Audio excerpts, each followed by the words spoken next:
People in the Fever were like, y'all. That's not my point. There's a lot of other going on that players are like, this ain't where I want to be. Over there. Yeah. Yeah. Some new shit going on around there. It's a lot. Yeah. So you have players that are very significant on this Indiana Fever team that are like, I don't want to be here. This is where I want to be. Yeah. Remember when Sheryl Swoopes took a mic and tried to convince the world that nobody wanted to sign with the Indiana Fever, that free agents would avoid the franchise, like it was radioactive thanks to locker room issues and a so-called toxic culture. Yeah, well, that take has officially been thrown onto the pile of coldest takes in WNBA history. What kind of things do you feel? I'm not in the locker room. Okay, but just, I'm talking about more social media. Okay. It's a turn. Right? It's a turn, right? It's really a turn of the tides. Well, right. Gil, here's my point. The beginning of the year, right, everybody saw it. Because now Indiana just won free agency. And the person putting that message on blast is not some random Twitter fan. It's Subbird. But before we get into Sue's basketball gospel, let's give Swoopes his original take the roasting it deserves. This wasn't just some offhand remark. This was a Hall of Famer, someone with a legacy getting on her platform and basically telling the basketball world that Indiana was where careers went to die. She said the locker room was in shambles, that real talent would never choose the Fever, and that the franchise wasn't ready to support a generational star. So that takes us to Indiana, which I think everyone agrees right now has gone from, a team that made the playoffs last year, lost in the first round. They were building all these young pieces, of course, Caitlin Clark, to now an immediate contender with all the moves that they. But what's actually happening as free agency, unfolded players are lining up to join the Caitlin Clark show. And that's exactly what Sue Bird, the walking encyclopedia for basketball history, sees. And when Sue talks, people listen. I think Natasha Howard certainly stands out. I loved playing with Tosh. But you cannot say enough about Tosh. I really enjoyed playing with her. I think she really is she's just this glue player that doesn't get enough shine for what she does, because a lot of what she does doesn't show up in the box score, but she just is like always in the right place at the right time. And a player like that, I think, complements what Indiana is building. See, Sue doesn't hand out compliments like candy on Halloween.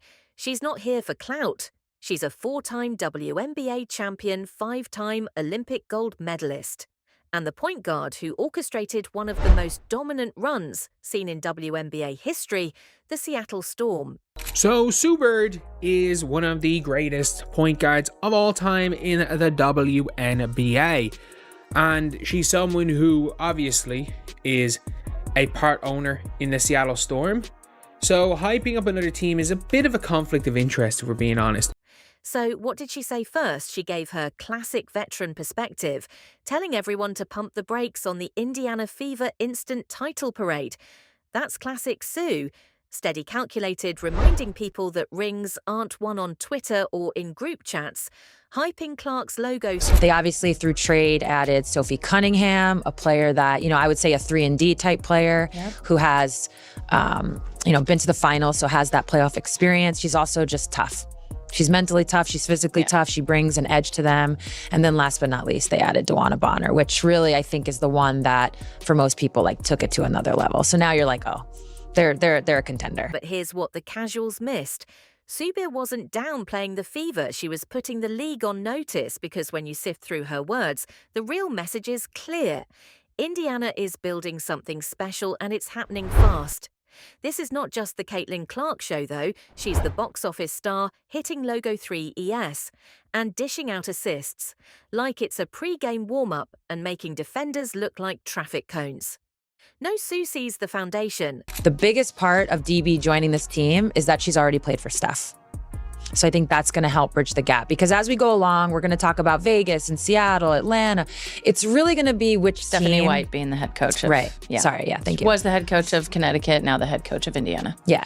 So it's really going to be the team that finds their chemistry. This season is short. I mean, they're adding games, but it's still pretty short Still season. short, yeah, still short. And it's Still going to just be the the summer. team that finds chemistry. So having Stephanie White there, having already coached DB, really does help. Aaliyah Boston, the dominant centre, ready to dominate the paint for the next decade. Kelsey Mitchell, an elite scorer that went through the hard times and is now shining in the good times. Lexi Hull, the glue and hustle player. Every great team needs and now free agents want in. That's the part Swoopes never saw coming. Caitlin Clark changed everything. Kelsey Mitchell's balling, Caitlin continuing to impress, and she's going to break records nonstop for the next couple years. This isn't the Indiana Fever team that spent years as a league afterthought. This is the hottest ticket in town. Ticket sales, record-breaking jerseys, flying off shelves, faster than bricks free throws, broadcast deals. Networks are fighting for Fever slots like it's the NBA Finals.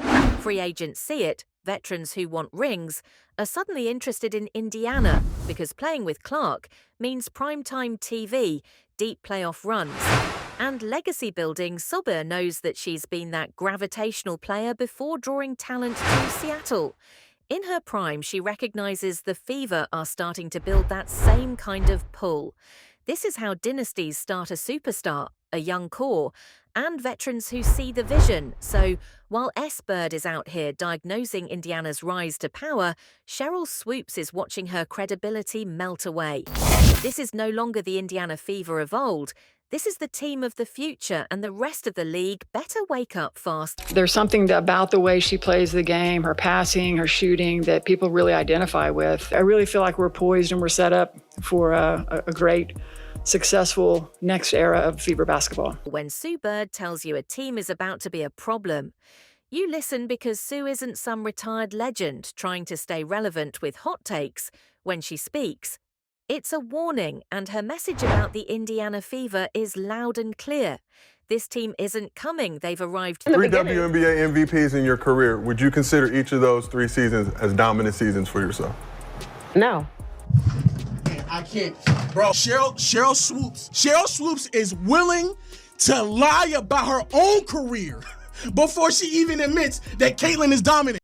And here's the part that Sheryl Swoopes and her outdated locker room issues.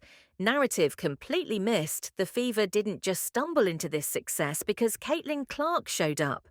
Although she was the spark that ignited the flame, they built this piece by piece, move by move. The Fever have been laying bricks for years, suffering through empty arenas and double-digit losing streaks, while Aaliyah Boston, Kelsey Mitchell and the rest of the core kept grinding.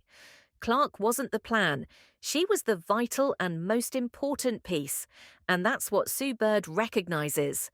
The blueprint, the Fever front office didn't just sign players for headlines. They built a team with basketball purpose. They built a system where Clark can thrive without having to score 30 every night just to keep the team afloat. This isn't some desperate team hoping one player saves the day. This is a machine being assembled to win, built around that one generational superstar. To you about the experience, the champions that have been added to this one. Yeah, I think that's kind of what everybody talked about when we were in the playoffs last year of, we really didn't have much experience at all playing in playoff games. I don't know what the exact number was, but we really lacked in that area. So just adding pieces of, players that have been in this league, they know what it takes to win. They know what it takes to get to the finals. They know what it takes to win championships.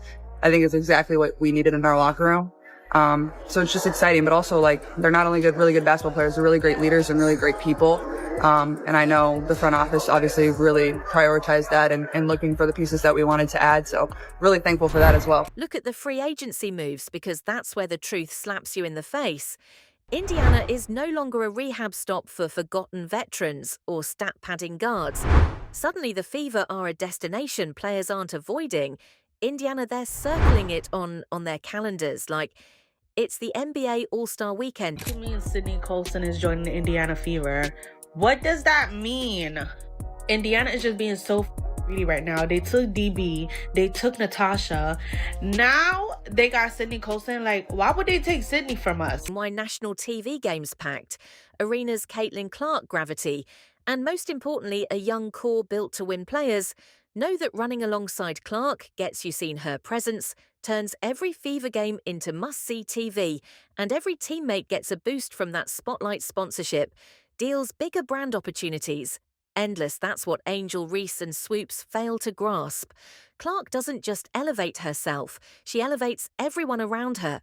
Sue Bird knows this better than anyone, and they're not leaving. Are you excited? Let us know in the comments, like, subscribe and turn on all notifications so you never miss out. Click the video on the screen and we will see you in the next one.